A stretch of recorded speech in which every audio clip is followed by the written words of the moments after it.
ദൈവം തരുന്ന ദാനങ്ങളെ ഓർത്ത് എന്നും അതിനെ സ്വീകരിക്കുവാൻ വേണ്ടി മനസ്സും ശരീരവും ഒരുക്കിയെടുക്കേണ്ടതായിട്ടുണ്ട്. അവിടെയാണ് ദൈവം നമ്മളെ ആദരിക്കുന്നത് എന്നത് വ്യക്തമാണ്.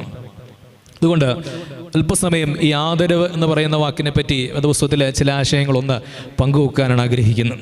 നമുക്കറിയാം ഒത്തിരി വാക്കുകൾ ഈ ആദരവിനോട് ചേർത്ത് നമ്മൾ പറയുന്നുണ്ട്. സ്നേഹാദരവ്, ഭക്തിയാദരവ് എന്നൊക്കെ പറയുന്ന ഒത്തിരി ആദരവുകളുണ്ട്. ഇതൊക്കെ മനുഷ്യന് കൊടുക്കുന്ന ആദരവാണ്.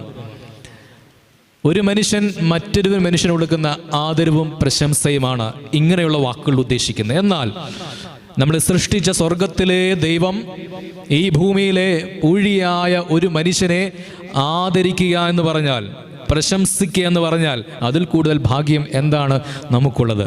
സൃഷ്ടികളുടെ ഉടയവനായ ദൈവം സൃഷ്ടിയായ മനുഷ്യനെ ആദരിച്ചാൽ